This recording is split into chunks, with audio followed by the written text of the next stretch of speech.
ശ്രീ, നീ അറിയണം ഈ ഡാനിയുടെ ജീവിതം. ഞാൻ ഒരുപാട് അനുഭവിച്ചിട്ടുണ്ട്. ഒറ്റപ്പെടലും കുറ്റപ്പെടുത്തലും എല്ലാം അനുഭവിച്ചാണ് നീ കാണുന്ന നിലയിൽ ഞാൻ എത്തിയത്.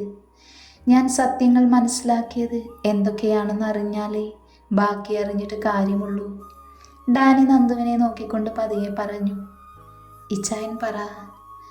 എൻ്റെ ഓർമ്മ വെച്ച നാളെ മുതൽ ഞാൻ മമ്മി എന്ന് വിളിക്കുന്നത് സാറമ്മയെയാണ്.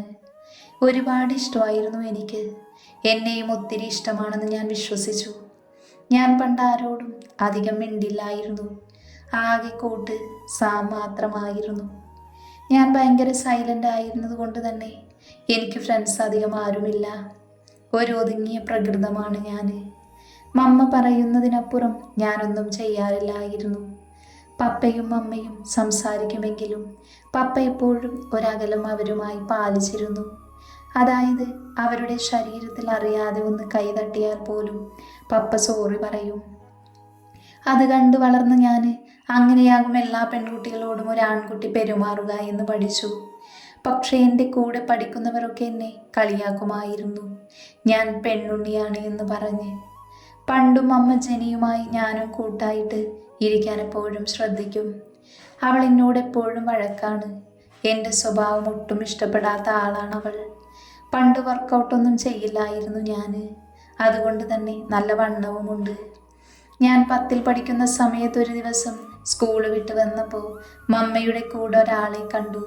അന്നത് വലിയ സംശയമായി തോന്നിയില്ല എനിക്ക്. പക്ഷേ ആ ആള് ജോണിൻ്റെ അതേ മുഖഛായുള്ള ആളായിരുന്നു എന്ന് എനിക്ക് മനസ്സിലായത് ഞാനൊരിക്കൽ ജോണിനെ കണ്ടപ്പോഴായിരുന്നു. ജോണിൻ്റെ കമ്പനിയുടെ ഒരു ആവശ്യത്തിന് വേണ്ടി ചെന്നപ്പോഴാണ് ഞാൻ അവനെ ആദ്യമായി കാണുന്നത്. അവനും ജോയലുമായിട്ടുള്ള കൂട്ടാണ് വീണ്ടും എന്നെ അവരെ പുറകെ പോകാൻ പ്രേരിപ്പിച്ചത്. നമ്മുടെ വീട്ടിൽ തന്നെയാണ് ജോണിൻ്റെ മുഖഛായുള്ള ആൾ വന്ന് ഞാൻ ഇടയ്ക്ക് കാണാറുമുണ്ട്. പക്ഷേ സംശയം തോന്നത്തക്ക രീതിയിൽ ഒന്നും കണ്ടിട്ടില്ല.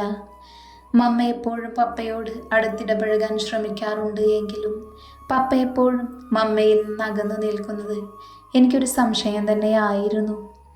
അങ്ങനെ ഒരിക്കൽ എനിക്ക് 25 വയസ്സ് തികയുന്ന സമയത്ത് അമ്മച്ചി സ്റ്റെപ്പിൽ നിന്നും വീഴുന്നത്. ഹോസ്പിറ്റൽ കൊണ്ടുപോയപ്പോഴാണ് അറിഞ്ഞത് സൈലൻ്റ് അറ്റാക്ക് ആയിരുന്നു എന്ന്. അത്രയും ആരോഗ്യമുള്ള അമ്മച്ചിക്ക് പെട്ടെന്ന് എന്തു പറ്റിയെന്ന് ആർക്കും മനസ്സിലായില്ല. കാരണം അമ്മച്ചി ഒരു വാക്ക് പറഞ്ഞാൽ അത് അതുപോലെ ചെയ്യുന്ന അത്രയും ദൃഢമായ ഒരു സ്ത്രീയായിരുന്നു. ഞാൻ കണ്ടതിൽ വെച്ച് ഏറ്റവും ശക്ത എന്ന് വേണമെങ്കിൽ പറയാം. അമ്മച്ചി വീഴുന്നതിന് 2 ദിവസം മുന്നേ മമ്മയുമായി എന്തൊക്കെയോ സംസാരിക്കുകയും പ്രശ്നങ്ങൾ ഉണ്ടാവുകയും ചെയ്തിരുന്നു. പക്ഷേ അതൊന്നും ഞാൻ വലിയ കാര്യമാക്കി എടുത്തില്ല. അന്നങ്ങനെയുള്ള കാര്യങ്ങളിൽ ഞാൻ കൂടുതൽ മൈൻഡ് ചെയ്യാറുമില്ലായിരുന്നു. പിന്നീട് മമ്മ അമ്മച്ചിയിൽ നിന്നും എന്നെ പതിയെ അകറ്റാൻ ശ്രമിച്ചു. അതെനിക്ക് മനസ്സിലാവുകയും ചെയ്തു. അങ്ങനെ ഒരു ദിവസം, ആരും വീട്ടിലില്ലാതിരുന്ന ഒരു ദിവസം, ഞാൻ കോളേജിൽ നിന്നും നേരത്തെ വന്ന് അമ്മച്ചിയോട് കാര്യങ്ങൾ ചോദിച്ച് മനസ്സിലാക്കി. അമ്മച്ചി പറഞ്ഞു എനിക്ക് അല്പം കൂടി പക്വത വന്നു എന്ന് തോന്നുന്ന ദിവസം എന്നോടെല്ലാം പറയാമെന്ന്. അന്ന് എനിക്ക് 20 വയസ്സായിട്ടുണ്ട് എങ്കിലും അതിനുള്ള പക്വതയില്ലായിരുന്നു. ഞാനും പിന്നെ നിർബന്ധിക്കാനായി പോയില്ല. അങ്ങനെയാണ് ജെനി കുറച്ച് ദിവസം ടൂറിന് പോയത്. പെട്ടെന്ന് എന്നും കാണുന്ന അവളെ കാണാതായപ്പോൾ വല്ലാത്ത വിഷമം തോന്നി ഉള്ളിൽ, വല്ലാത്തൊരു സങ്കടവും. അങ്ങനെ അവൾക്കായി കാത്തിരുന്ന ആ ദിവസത്തിൽ മനസ്സിലാക്കി എനിക്ക് അവളോട് വല്ലാത്ത ഇഷ്ടമുണ്ടെന്ന്. അത് പ്രണയമാണെന്നും അല്ല, പ്രണയമാണെന്ന് ഞാൻ തെറ്റിദ്ധരിച്ചു. പിന്നീട് ഓരോ ദിവസവും എണ്ണി എണ്ണി കാത്തിരുന്നു അവളുടെ തിരിച്ചുവരവിനായി. അവൾ വന്ന് കുറച്ച് ദിവസം കഴിഞ്ഞ് അവളുടെ പിറന്നാളായിരുന്നു. അതുകൊണ്ട് തന്നെ അന്ന് അവളോട് ഇഷ്ടം പറയാനായി ഞാൻ തിരഞ്ഞെടുത്തു. അവളുടെ ബർത്ത്ഡേ ഫംഗ്ഷന് അവരുടെ വീട്ടിൽ ഞങ്ങൾ എത്തിയത് മുതൽ ഞാൻ അവളുടെ പിന്നാലെ തന്നെ ആയിരുന്നു. കേക്ക് കട്ട് ചെയ്ത് എല്ലാവരും പോയി തുടങ്ങിയപ്പോൾ ഞാൻ അവളെയും കൊണ്ട് മുകളിലെ റൂമിലെ ബാൽക്കണിയിലേക്ക് പോയി. എന്താ ഡാനി, നീ എന്നെ ഇങ്ങോട്ടേക്ക് കൊണ്ടുവന്നത്? അത് പിന്നെ ജെനി, എനിക്കൊരു കാര്യം പറയാനുണ്ട്. ഒന്ന് വേഗം പറ. എന്തെങ്കിലും പറയാനുണ്ടെങ്കിൽ ഏട്ടായും അമ്മയും ഡാഡിയും കാത്തു നിൽക്കുവാണെന്നേ. അത് പിന്നെ ജെനി, എനിക്ക് നിന്നെ ഇഷ്ടമാണ്. നിന്നോട് എനിക്ക് പ്രണയമാണ്. I love you. കൂടുതൽ പറഞ്ഞ് പ്രപ്പോസ് ചെയ്യാനൊന്നും എനിക്കറിയില്ല. ഡാനി അത് പറഞ്ഞതും ജെനി പൊട്ടിച്ചിരിക്കാൻ തുടങ്ങി. അത് കാണെ ഡാനി എന്തോ പോലെ തോന്നി അവന്. എന്താ ജെനി, എന്തിനാ നീ ചിരിക്കുന്നേ? അല്ല ഡാനി, നിനക്ക് എങ്ങനെ തോന്നി എന്നോട് ഇത് വന്ന് പറയാൻ? എനിക്ക് നിന്നോട് ഒരിക്കലും അങ്ങനെ ഒരു ഇഷ്ടം തോന്നിയിട്ടില്ല. നിന്നെപ്പോലെ ഒരു പെൺകുട്ടിയുടെ സ്വഭാവമുള്ള ഒരുത്തനെ ഞാൻ ഒരിക്കലും സ്നേഹിക്കില്ല. നിന്നെ അടിച്ചാൽ നീ കരയും. അങ്ങനെയുള്ള നിന്നെ ഞാനോ? അവൾ മുഖത്ത് പുച്ഛം നിറഞ്ഞു. അല്ലെങ്കിൽ ആരെങ്കിലും വഴക്ക് പറഞ്ഞാൽ നീ കരയും? നീ ശരിക്കും സംസാരിച്ച പോലും ഞാൻ കേട്ടിട്ടില്ല. നിന്നെ പോലൊരു പയ്യൻ എനിക്ക് ഒരിക്കലും ചേരില്ല. നീ സ്വയം നോക്കിയിട്ടുണ്ടോ? നിന്നെ കാണാൻ തന്നെ ഒരു ഗുണ്ടുമണിയെ പോലെയാണ് ഇരിക്കുന്നത്. ഞാനാണെങ്കിൽ അങ്ങനെയാണോ? മേലിൽ ഇതെന്നോട് പറഞ്ഞോണ്ട് വരരുത്. ഈ വർഷം ഞാൻ കേട്ടതിൽ വെച്ച് ഏറ്റവും വലിയ തമാശയായി പോയി നീ ഇപ്പൊ പറഞ്ഞത്. അതുകൊണ്ട് ഇതിവിടെ വെച്ച് തന്നെ നിർത്തിയേക്ക്. അതാണ് നിനക്ക് നല്ലത്. കേട്ടല്ലോ? ഒരു ഭീഷണി സ്വരത്തിൽ ജെനി അവനെ അപമാനിച്ചുകൊണ്ട് പറഞ്ഞതും ഡാനിയുടെ കണ്ണുകൾ നിറഞ്ഞു. അവൻ അവളെ ദയനീയമായെന്ന് നോക്കി. സൗന്ദര്യത്തിലാണോ ജെനി സ്നേഹം? എനിക്ക് നിന്നെ ഇഷ്ടമാണ്, അതല്ലേ നോക്കേണ്ടത്. വേറെ എന്തെങ്കിലും നോക്കിയാ ജീവിക്കാൻ പറ്റുമോ? ഡാനി ഒരു തവണ കൂടി അവളോട് പറഞ്ഞു നോക്കി.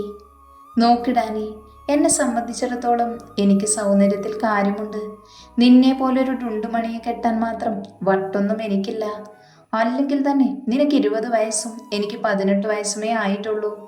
ഇപ്പോഴൊന്നൊരു വിവാഹത്തിനെക്കുറിച്ച് പ്രണയത്തെക്കുറിച്ചും ചിന്തിക്കാൻ പോലും എനിക്ക് കഴിയില്ല. അതും നിന്നെ പോലെ ഒരാളുമായിട്ട് ഒട്ടുമില്ല. എന്നെ കൊണ്ടതിന് പറ്റില്ല. അവൾ പുച്ഛിച്ച് പറഞ്ഞോട് താഴേക്ക് ഇറങ്ങിപ്പോയി. എന്നാൽ ഇതെല്ലാം കേട്ടു നിന്ന് സാമിൻ്റെ മുഖം വലിഞ്ഞു മുറുകി. പണ്ട് മുതലേ ഡാനിയെ ആരും ഒന്നും പറയുന്നത് അവനിഷ്ടമായിരുന്നില്ല. ഡാനിക്കൊരു നിഴലായി സാം എന്നും അവൻ്റെ കൂടെ ഉണ്ടായിരുന്നു. ഡാനി! സാം ഗൗരവത്തോടെ, അതിലുപരി ദേഷ്യത്തോടെ അവനെ വിളിച്ചു. എന്താ സാം? അവൻ്റെ ഉള്ളിലെ വേദന മറച്ചു പിടിച്ച് ഡാനി വിളി കേട്ടു. ഡാനി തൻ്റെ ശബ്ദത്തിലെ ഇടർച്ച മറച്ചു പിടിക്കാൻ പരമാവധി ശ്രമിച്ചുകൊണ്ടാണ് വിളി കേട്ടത്. നിന്നോട് ഞാൻ അന്നേ പറഞ്ഞതാ, അവൾ നീ വിചാരിക്കും പോലൊരു പെണ്ണല്ലെന്ന്. ഇപ്പൊ മനസ്സിലായല്ലോ നിനക്ക് അവളുടെ സ്വഭാവം? ഞാൻ പറയുന്നത് പോലെ നീ കേട്ടാ അവൾ നിന്റെ പിന്നാലെ വരും. പക്ഷേ ഒരൊറ്റ കണ്ടീഷൻ. ഈ ജീവിതത്തിൽ നിനക്ക് വിവാഹം എന്നുണ്ടെങ്കിൽ നിന്റെ ജീവിതത്തിൽ ഒരു പെണ്ണുണ്ടായാൽ അതൊരിക്കലും ജെനിയാവാൻ പാടില്ല എന്ന് നീ എനിക്ക് വാക്ക് തരണം. എനിക്ക് സമ്മതം. അല്ലെങ്കിലും ഞാൻ അവളിലേക്ക് പോകില്ല. അവൾക്ക് എൻ്റെ ശരീരമാണ് മോശമായി തോന്നിയത്, സൗന്ദര്യമാണ് മോശമായി തോന്നിയത്, എൻ്റെ സ്വഭാവം അവൾക്ക് മോശമായി തോന്നി. ഞാനെന്നൊരു മനുഷ്യനെയാണ് അവൾ അപമാനിച്ചത്. എൻ്റെ മനസ്സിനെയാണ് അവൾ വേദനിപ്പിച്ചത്. എല്ലാം മാറ്റി അവളെ എൻ്റെ പിന്നാലെ നടത്തിക്കണം. പക്ഷേ ഒരിക്കലും ഇനി അവളെ എനിക്ക് വേണ്ട. അന്ന് മുതൽ ഡാനി സാം പറഞ്ഞതനുസരിച്ച് വർക്കൗട്ട് ചെയ്യാനും ഡയറ്റുമൊക്കെ ചെയ്ത് ശരീരം നന്നായി നിയന്ത്രിച്ചു. അന്ന് ജെനി പോയതിൽ പിന്നെ 5 കൊല്ലം കഴിഞ്ഞാണ് ജെനി പിന്നെ നാട്ടിലേക്ക് വരുന്നത്. അവൾ പുറത്തു നിന്നാണ് ഡിഗ്രി ചെയ്തതും ബാക്കിയും അവളെ തന്നെ. അതുകൊണ്ട് തന്നെ അവൾ എന്നെ പിന്നെ കണ്ടിട്ടുമില്ല. ഈ 5 വർഷം കൊണ്ട് പഴയ ഡാനിയിൽ നിന്നും ഞാൻ ഒരുപാട് മാറിയിരുന്നു. തിരികെ വന്ന് അവൾ എന്നെ നോക്കി നിന്നത് എനിക്കിന്നും ഓർമ്മയുണ്ട്. വാശിയോടെ പകയോടെ ഞാൻ അവളെ പുച്ഛിച്ച് തള്ളിയത് ഇന്നും മുന്നിലൂടെ കടന്നു പോകുന്നത് പോലെ. അതിനുശേഷം പന്ത് എൻ്റെ കോർട്ടിലായിരുന്നു. ജെനി എൻ്റെ പിന്നാലെ നടക്കാൻ തുടങ്ങി.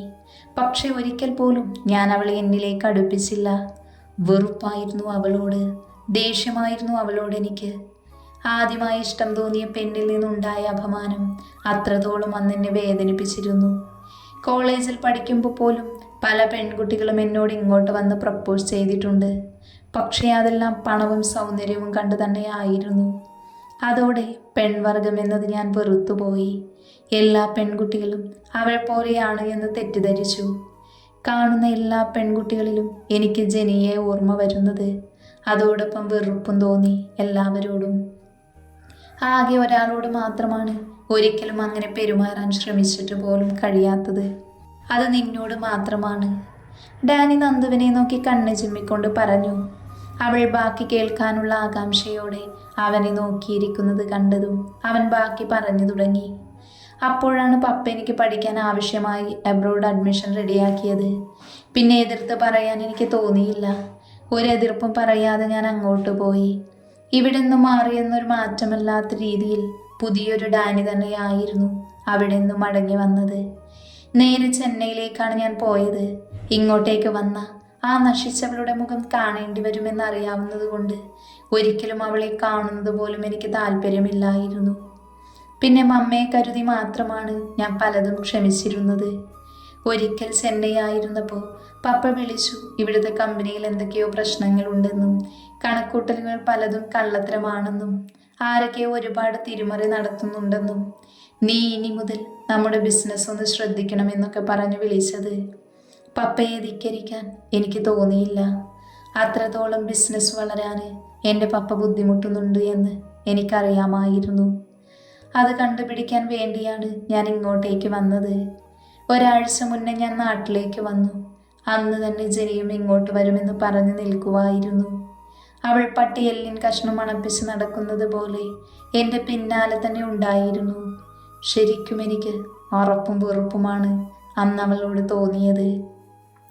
ഒരു ദിവസം എല്ലാവരും ആരുടെയോ കല്യാണത്തിന് പോയി. എന്നെയും അമ്മ ഒരുപാട് നിർബന്ധിച്ചു കൂടെ ചെല്ലാൻ. ആ ജനി ഉണ്ടായിരുന്നത് കൊണ്ട് ഞാൻ പോയില്ല. പകരം ഞാൻ സാമിനെ അവർക്കൊപ്പം വിട്ടു. അന്ന് അമ്മച്ചിയും ഞാനും തമ്മിൽ ഒരുപാട് കാര്യങ്ങൾ സംസാരിച്ചു. ജീവിതത്തിൽ വിശ്വസിച്ചിരുന്നത് അല്ലെങ്കിൽ അത്രത്തോളം പ്രിയപ്പെട്ടത് പലതും കള്ളമാണെന്നറിഞ്ഞ നിമിഷം, തൻ്റെ യാഥാർത്ഥ്യം ഇതല്ല എന്ന് മനസ്സിലായ ദിവസമായിരുന്നു അത്.